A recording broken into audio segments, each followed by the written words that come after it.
So with more or less a confirmation that the Mandarin is coming back to the MCU and a real version of the Mandarin, one has to wonder whether he's going to actually fully expand upon the Ten Rings plot that's never really materialized past the first Iron Man, besides a little quick glimpse in the second film.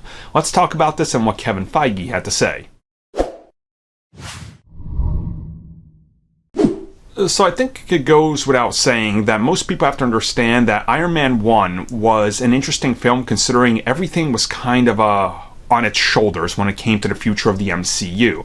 You know, it was just like, look, you look at this, you look at what we're doing, if this doesn't succeed, we're done. If it succeeds, we have to go past it, and then we have this grandiose idea of the Avengers that everybody turned down until we became an independent studio. So there was a lot of weight on Iron Man's shoulders, and it started to build up, certain plots that didn't really finish, such as the Ten Rings.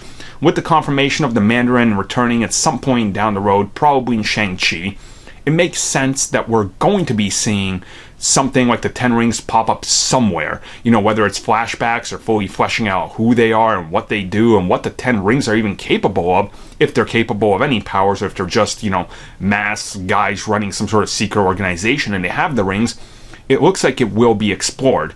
And to me, this is one of those,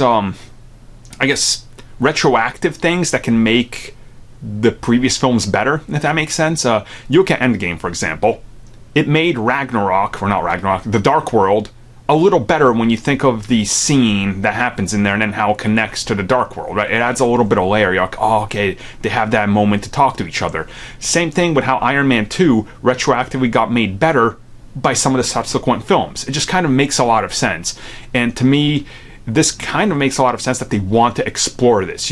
There's plenty of dangling threads that were left that they're not really exploring, and the Ten Rings and the real Mandarin have been kind of a big missed opportunity to most fans.